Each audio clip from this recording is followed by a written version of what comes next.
Welcome to Beekeeping Today podcast presented by Bee Culture. Beekeeping Today podcast is your source for beekeeping news, information, and entertainment. I'm Jeff Ott. And I'm Kim Flatham. Hey, Jeff and Kim. Today's sponsor is Global Patties. They're a family-operated business that manufactures protein supplement patties for honeybees. It's a good time to think about honeybee nutrition. Feeding your hives protein supplement patties will ensure that they produce strong and healthy colonies by increasing brood production and overall honey flow. Now is a great time to consider what type of patty is right for your area and your honeybees. Global offers a variety of standard patties as well as custom patties to meet your needs. No matter where you are, Global is ready to serve you out of their manufacturing plants in Airdrie, Alberta, and in Butte, Montana, or from distribution depots across the continent.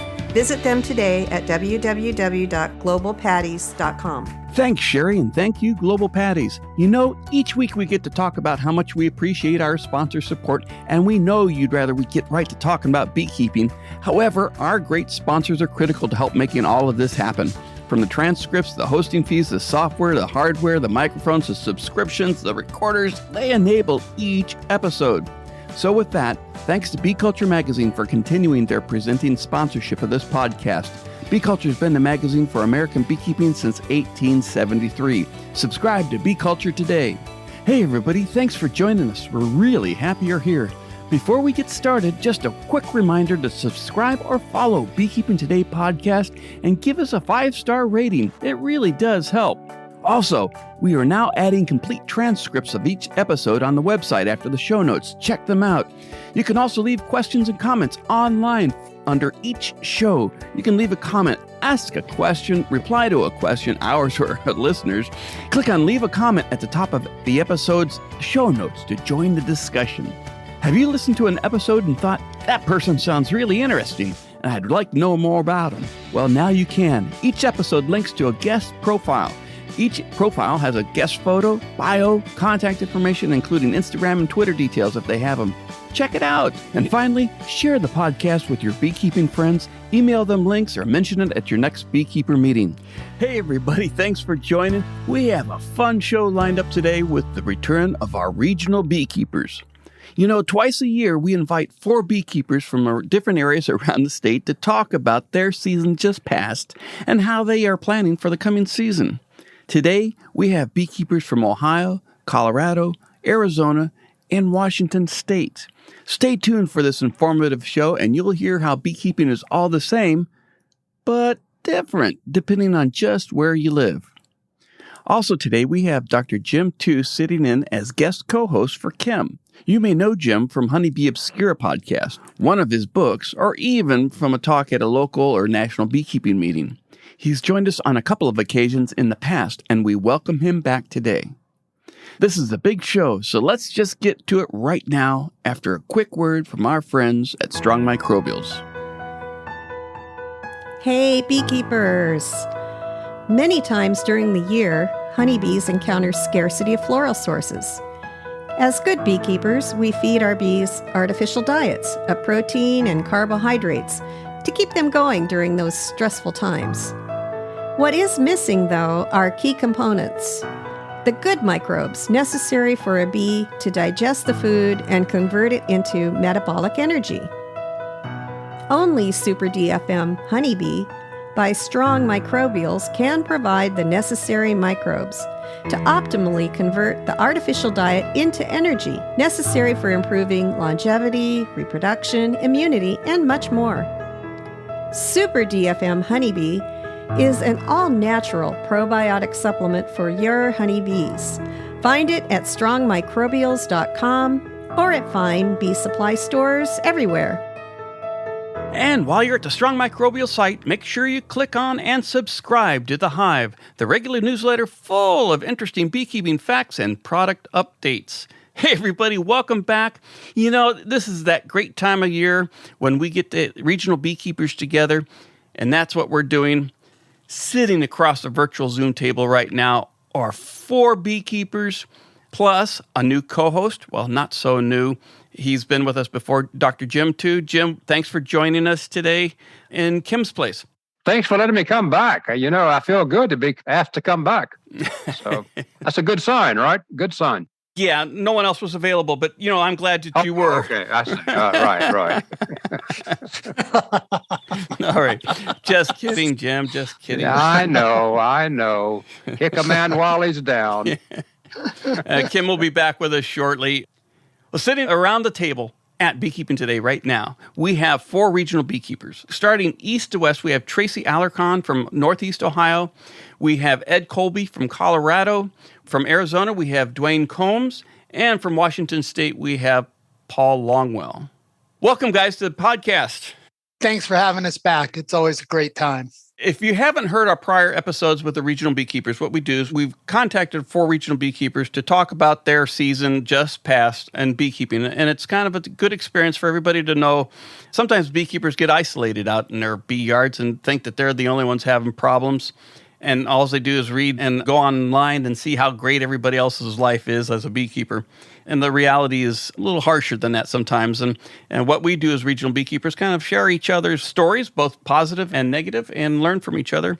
So that's what we're going to do today. So let's start. Last time we did from west to east. Let's go east to west this time. Tracy, why don't you introduce yourself to our listeners who may not know you, and let's hear about your season. Well, thanks for having me again. It's great to be here, and I always love listening to all of you guys from across the country talk. My name's Tracy Alarcon. As Jeff mentioned, I live in Northeast Ohio in a town called Diamond, which is about halfway between Akron and Youngstown. It's a very rural community. I am an EAS certified master beekeeper, I was the Portage County beekeeping inspector for about 7 years. And been involved with my local clubs and the state organization over the years. And now I'm just a basic beekeeper. Jim has mentioned in some of his articles, not beginning beekeeper, but just kind of going back to the basics. On one of our episodes, Kim asked me after I became an EAS master beekeeper, what was next? And what was next was just getting back to basics. This last season for me, it really hit home. Because back in February, we had a bunch of snow and I slipped and fell and tore my rotator cuff and had to have surgery to repair it. So for most of the season, I was a one-handed beekeeper. And that's a rather difficult thing when you're out there. I had plenty of people that were willing to help, but being a stubborn beekeeper, it's kind of rare and unusual being stubborn in beekeeping. But I wanted to try to do this on my own. And I managed, but it's amazing how much you need both your arms. I mean, just simple things like removing honey supers to get down to your brood nest to inspect. And I use all mediums. So that means I tend to have more boxes and more frames. And I had to go through each and every box when I wanted to get down to the brood nest and put an empty box down by the colony and one frame at a time, remove it and put it in the empty box until I could keep moving down. So it was quite challenging. As far as the season goes, here in Northeast Ohio, it's always all over the place. I live south of I-76. We tend to be a lot drier than people that live north of 76 or even more north of 80.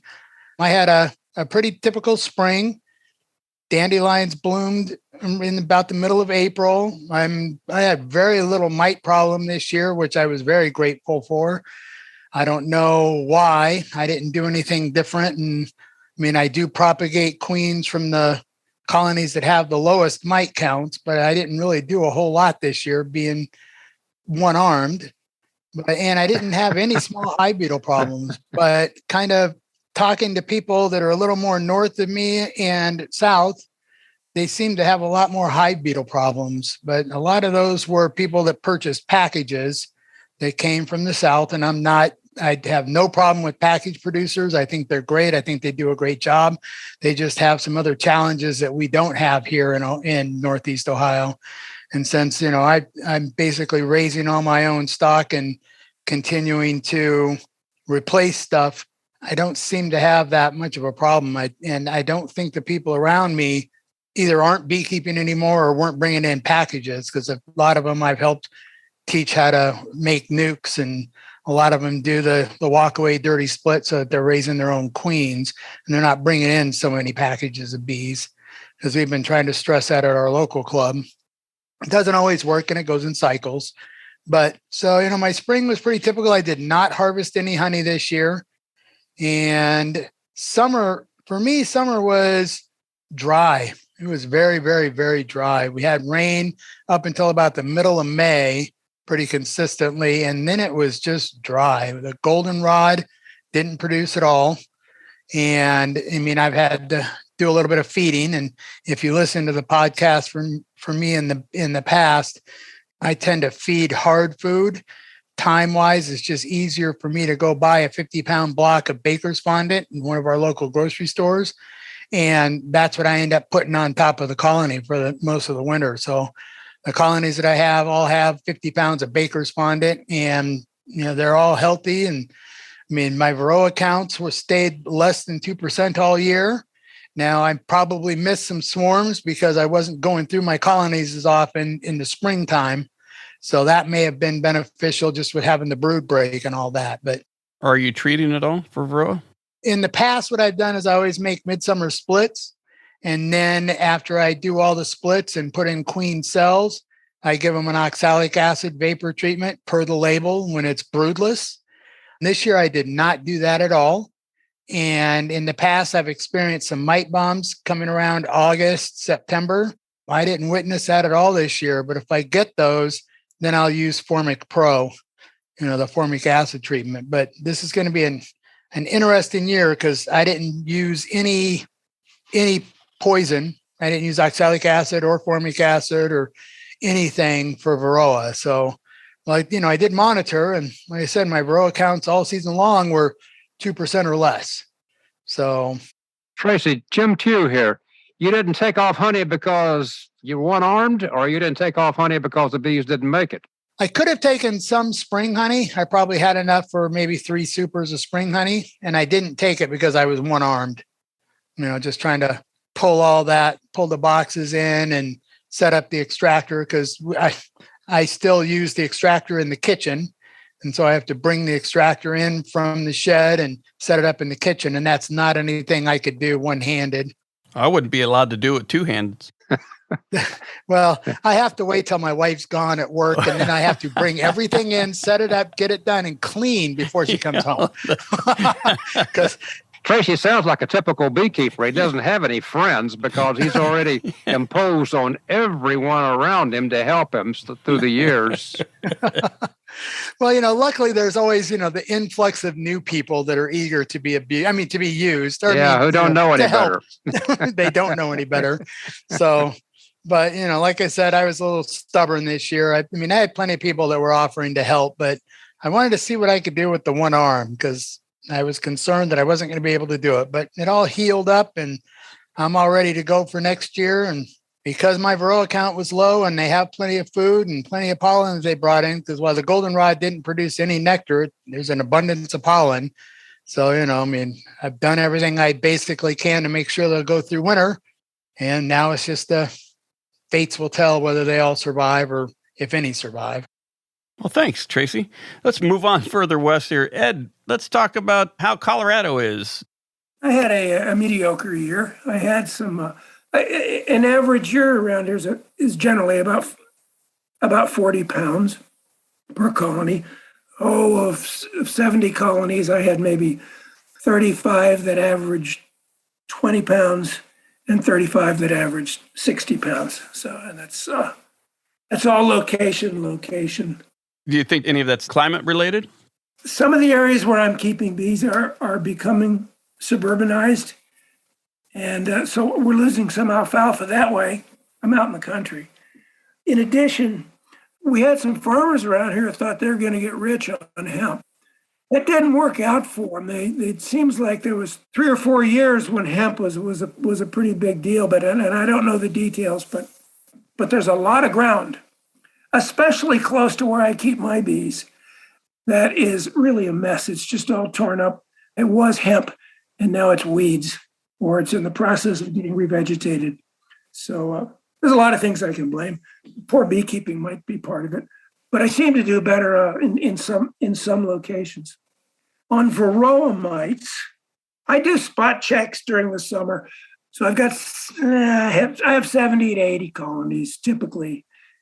in the summer. I'm not a young man. I was pleased to reach the ripe old age of 75 this summer. But All right. Congratulations. I can't. Thank you. I can't seem to slow down.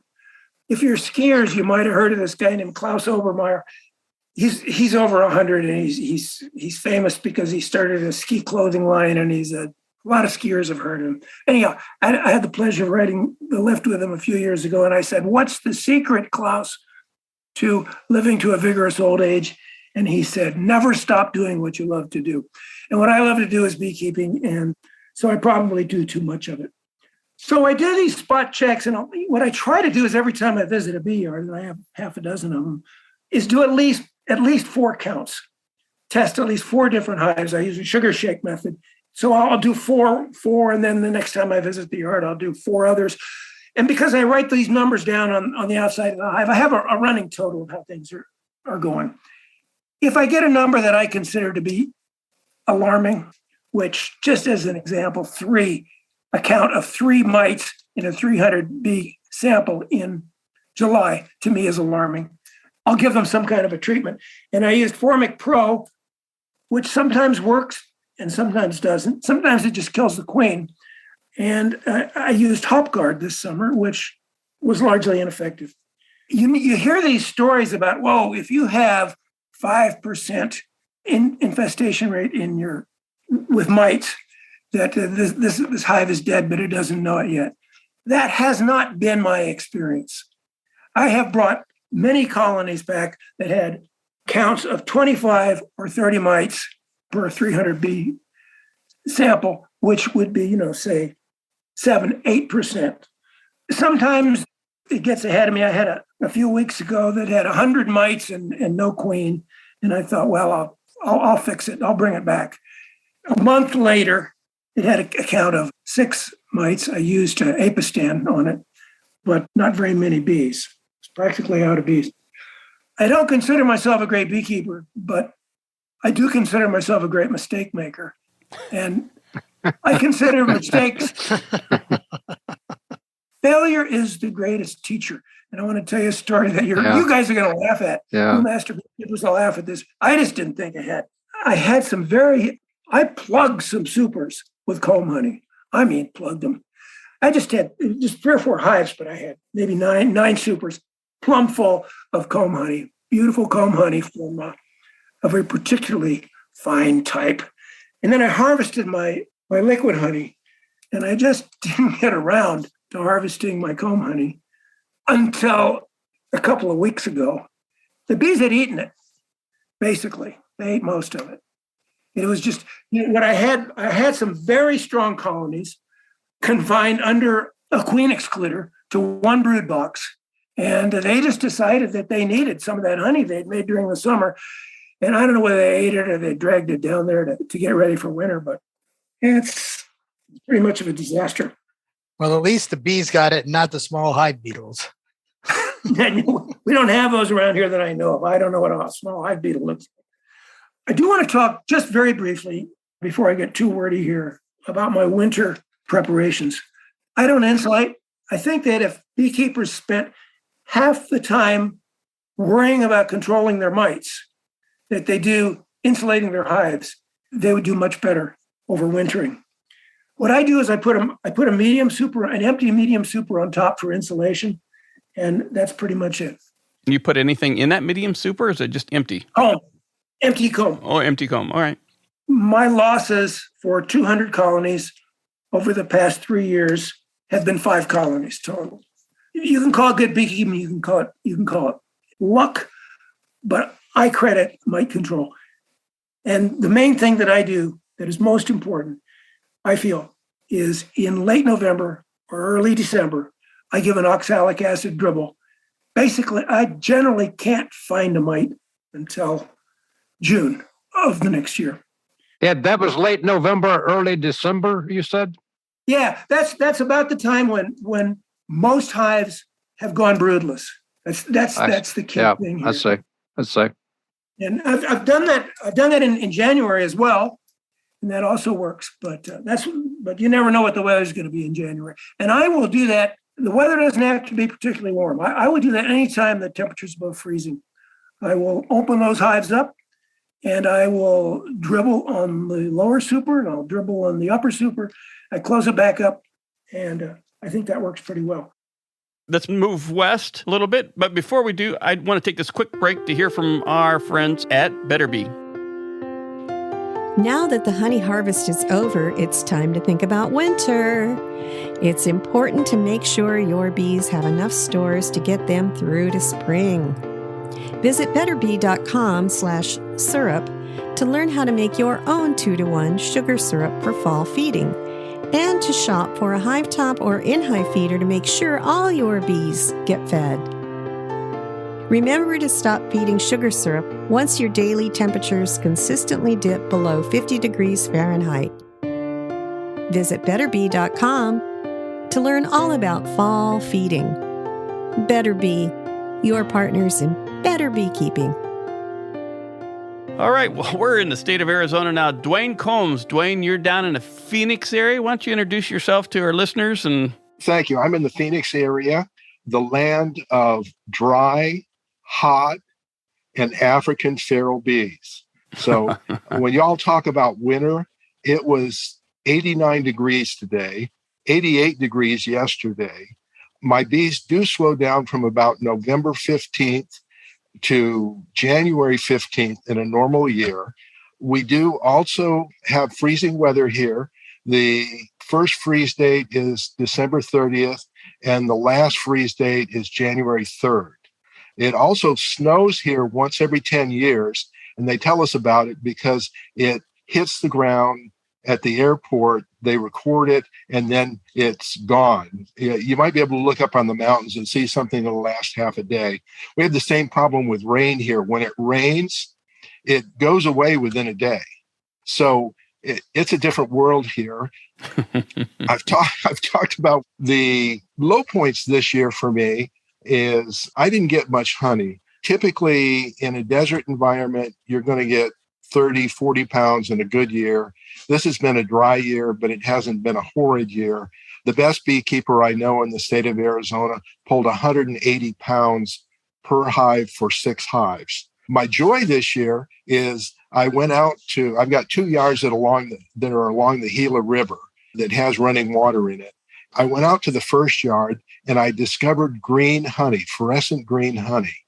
And I thought, man, some kid must have, somebody made up a bunch of green Kool-Aid and left it out, or it was, some other drink. But when I discovered the green honey at another yard I have that's 20 miles away, I had to concede that we did produce about 5 pounds of green honey this year. So I've had a lot of fun with that because people haven't seen green honey here. what creates the green honey? I think it was the Western star thistle. And other people told me it might be salt cedar. I don't know. I'm curious to see if it happens next year.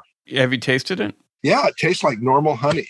All right. It doesn't taste like a bunch of Sour Patch candy or something like that. No, it's I would say it's, more of a clover citrus type honey versus a heavier mesquite honey that we have here.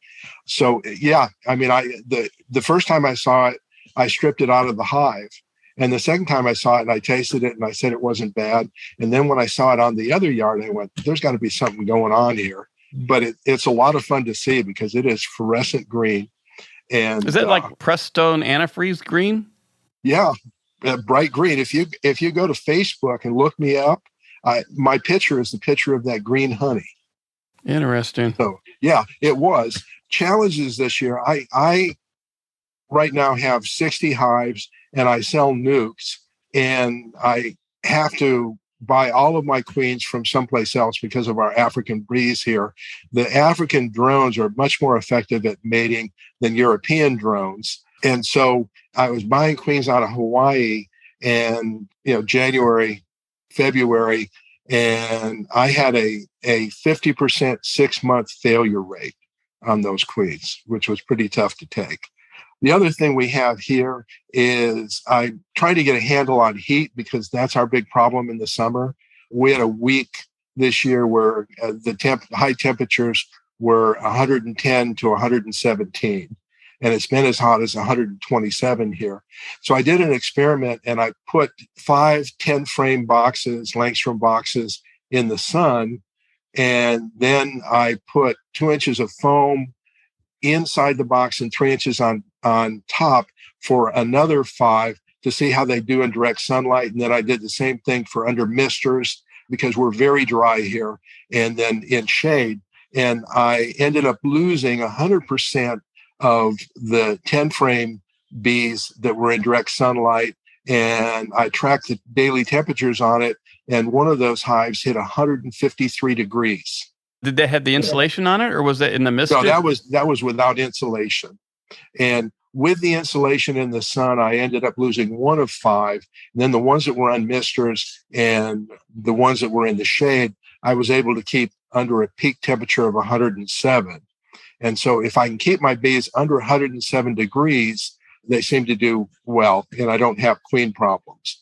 But obviously, when they get to 153 degrees, it's time to hold the funeral because they're gone. Duane, does all the wax melt? Does the comb sag?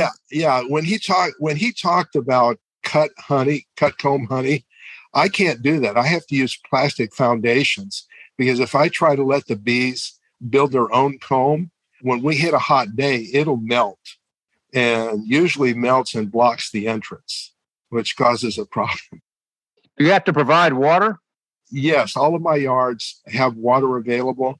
The ones along the river have water available in the river and in irrigation drainage ditches, so I don't have to provide water for them. But the other 2 lots, I provide water.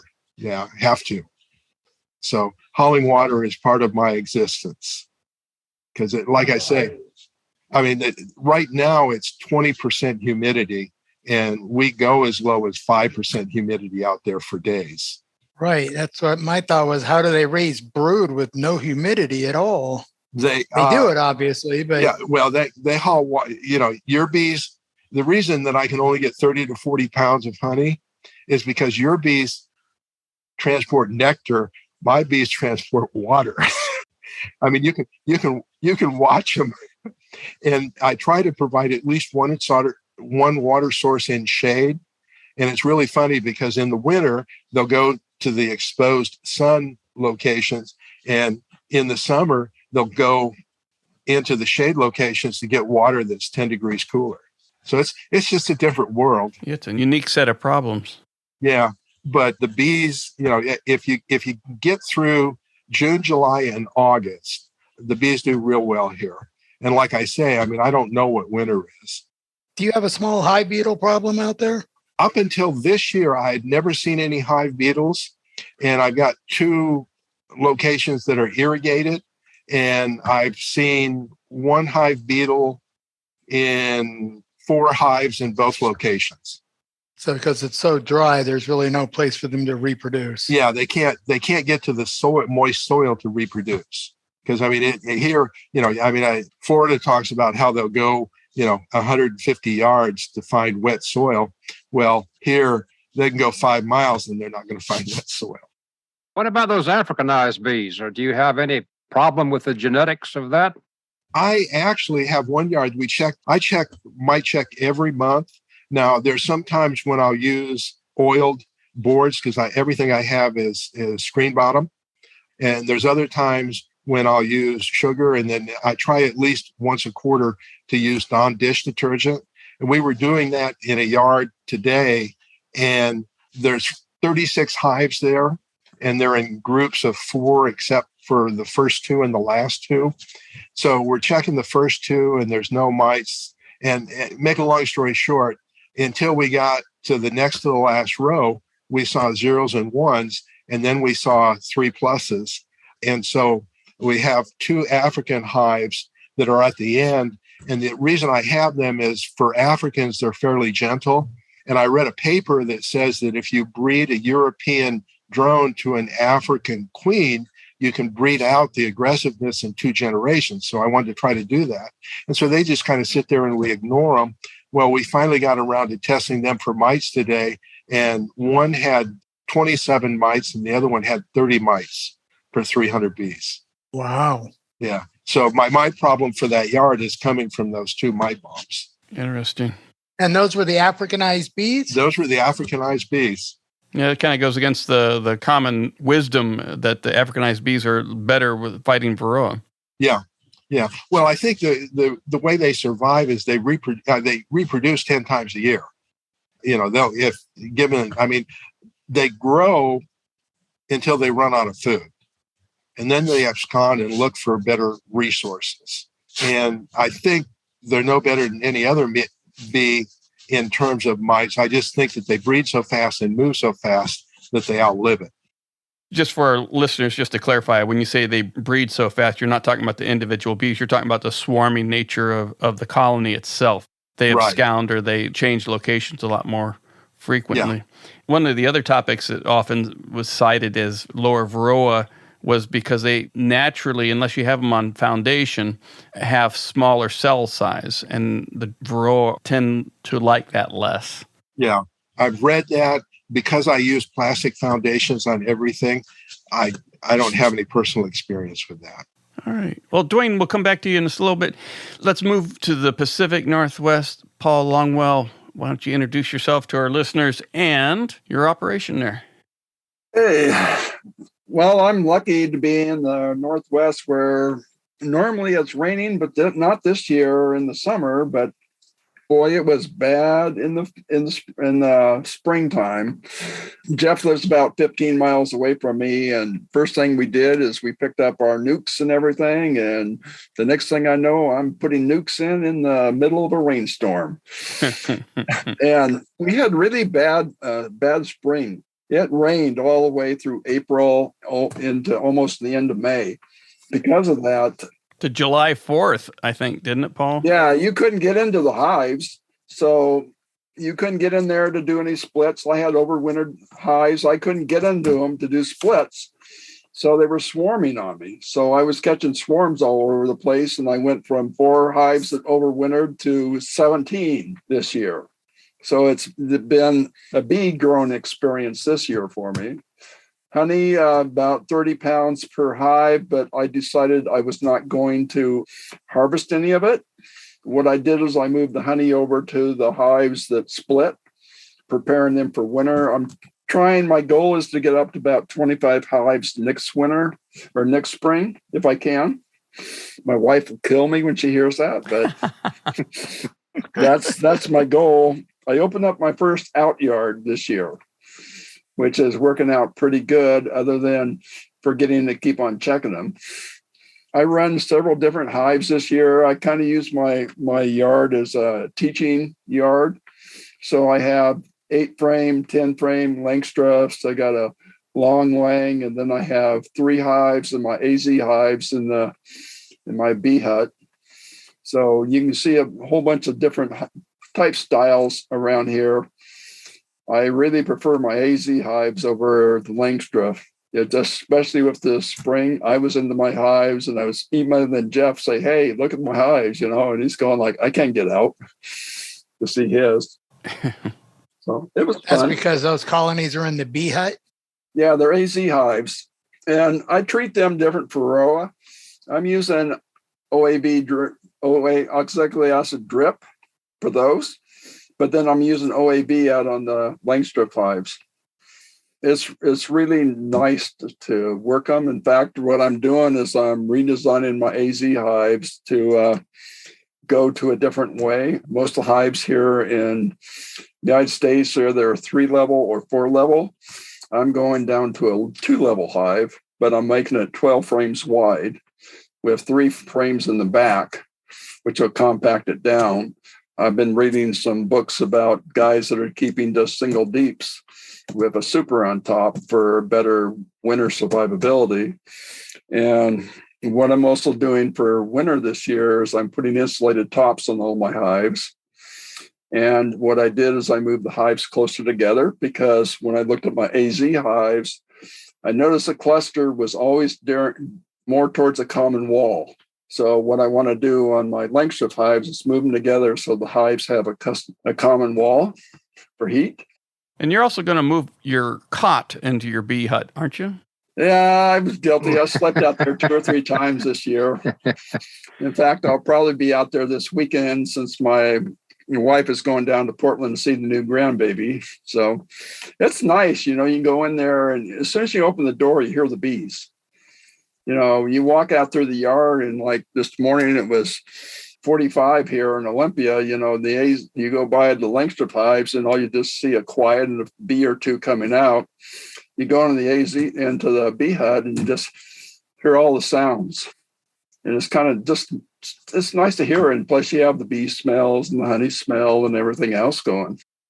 Paul, on that AZ hive, what's your experience with it? How do you like it? I love them. I like them because it's easier to pull the frames out. I'm not dealing with propolis and that as much as that. The only propolis I get is on the inner spring. When you open it's like a kitchen cabinet door. So when you open it up, you have another screen door in there.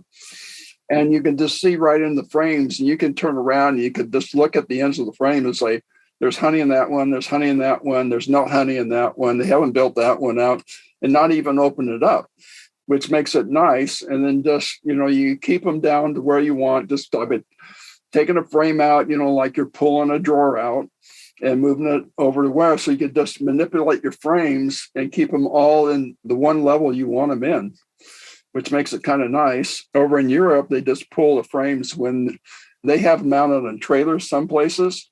So they'll go out to clover, and then they'll pull their frames right then and there, so they know they have clover honey or blackberry honey. And it's kind of nice. Well, it sounds interesting. I don't know anything about them. I suppose I need to sell some honey so I can buy some more bee equipment. So you can make more honey, so you buy more bees. Right. It's kind of rolling a rock up a hill, isn't it? Well, Jim, you're into woodworking, Jim. You could build your own AZ equipment. Yeah, right. I'll get right on that. Speaking of wives. Yeah, Paul's done that. Paul's built a lot of his AZ equipment.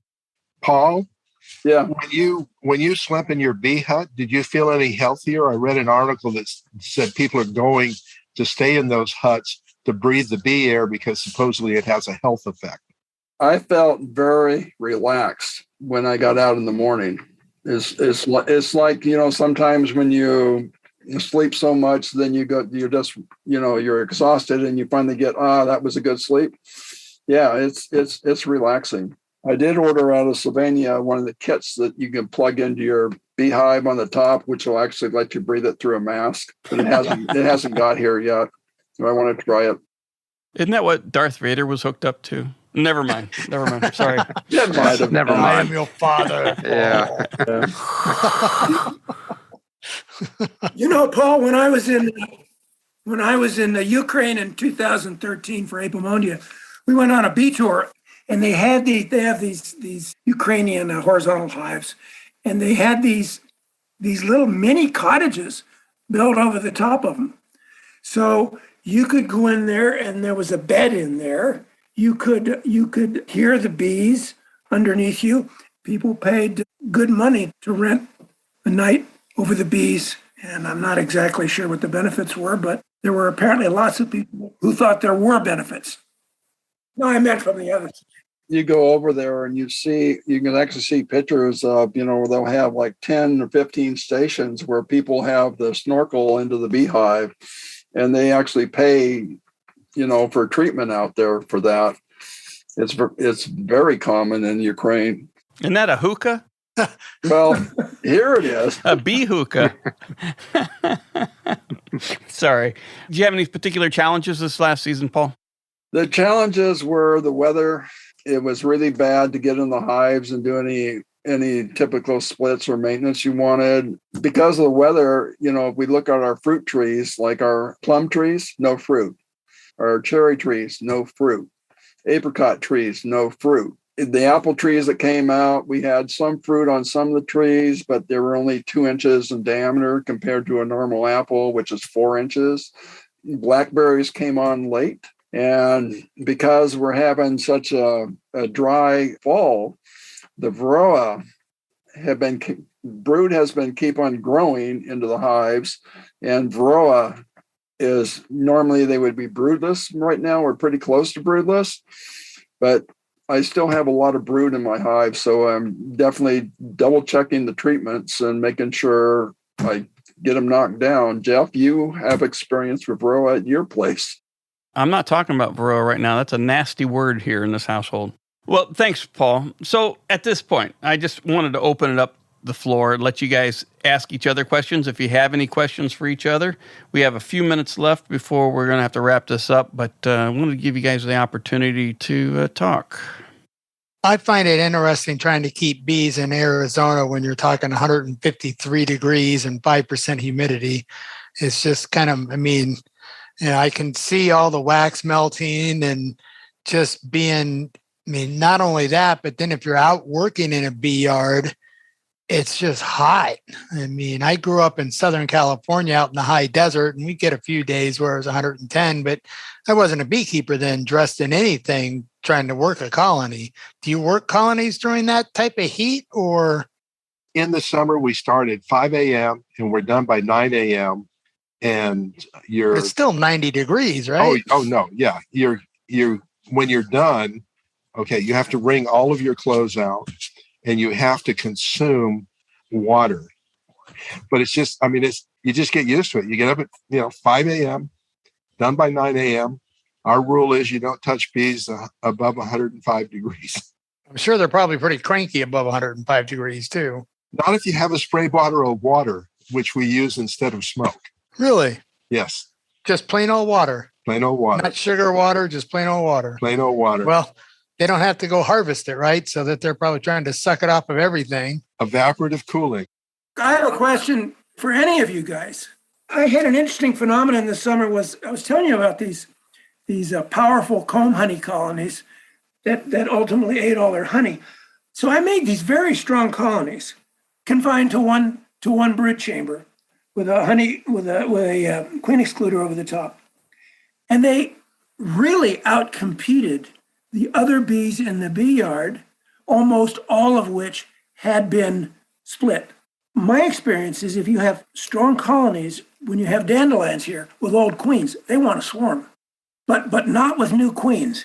So because in making these strong comb honey colonies, I took comb from other colonies and put them in there and put them into these comb honey colonies to make them super strong, believing, as Gene Killian assured me in his video from 70 years ago, that they will not swarm.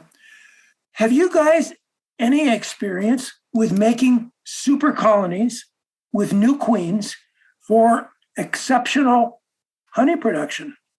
What I was thinking about for next spring is actually splitting up some older hives, making very powerful colonies with new queens, and then just taking those relatively weak leftover colonies, the ones that had their brood stolen from, and just combining them together and letting the queens figure it out, but having very strong queens, very strong colonies with new queens. Is that clear as mud? Yeah, I like your idea, Ed, but I'd never do it because with my 2 inches of foam on each side, I get 7 frames. And when I get to 14 frames, I'm creating a nuke. Whenever I've done comb honey, I've done pretty much what you've done, but I tend to remove all the brood and put in a queen cell and shake. I remove all the open brood. Let me clarify that. I remove all the open brood and remove the queen and put in a queen cell. And that does a couple of things that the bees aren't having to take care of any brood. And so they tend to forage a lot more. And then because I put in a queen cell, they end up being broodless for a while. So pretty much immediately I'm able to give them an oxalic acid treatment. And I've had really good luck with creating comb honey that way.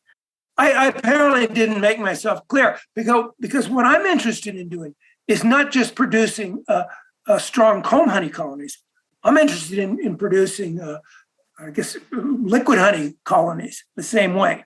In other words, dividing up my colonies so that I have some real super strong colonies that really get to town making honey. Well, Michael Palmer does that when he does a lot of his nukes. He uses those as brood factories and adds them to really strong colonies. And then he overloads them with brood so that they have 60, 70,000 bees right quick and in a hurry. And he produces he states he like doubled his yearly production in honey up where he is in Vermont. Says, what's that guy's name? Michael Palmer. He's in, was it French Hills? Champaign. He's in the Champaign Valley in Vermont. Is he somebody could I Google on his name and come up with something? Yes. Oh, absolutely. He's presented in the England Honey Show, and he's on YouTube, and he came out to Medina a couple of times when we were involved there and talked about using, overwintering nukes in his climate and using them to replace dead outs, and then also using them as brood factories. He would overwinter 4/4 deeps as far as nukes go. And then he'd have all these fresh queens. He'd have all this brood that he could pull out. And like I said, he would put it into these strong production colonies. And, we all know that if a colony of 60,000 bees makes more honey than 2 colonies of 30,000 bees. So it's just one of those, he would make these big giant colonies with this brood, this capped brood, so that the colony he put it into didn't have to maintain open brood. Then you just have tons of bees to go collect lots of honey. Well, thanks. That's exactly what I was driving at. Check him out. He's a very interesting man. All right, guys. Well, we really appreciated you taking your time this afternoon to join us and sharing your stories with the listeners of Beekeeping Today podcast. I know you all are listeners yourselves, so in a couple of weeks you get to hear yourselves speak and have some fun. So thanks, guys, and best of luck this winter. Jeff, I'd like to say I had a good time sitting here as a visitor. I always learned more than I could ever disperse. Nice bunch of people. I know some. I've met some new ones. Good time. Thanks, fellows. Thank you. Thank you, Dr. Tew. Thanks, guys. It was great having you guys and seeing you and meeting a new person. I learned a lot about not wanting to keep bees in Arizona. It's too hot. So I can't talk any of you into a land lease? I don't need any locations down there. Jim, I'm really glad you were able to join on the Regional Beekeepers. They're a great group of beekeepers. They were a great bunch of beekeepers, and I'm honored that you appreciate me being here because I don't think I was needed. You just turn those guys loose and give them each an open mic, and your time is up before you know it. I was impressed with Ed Colby.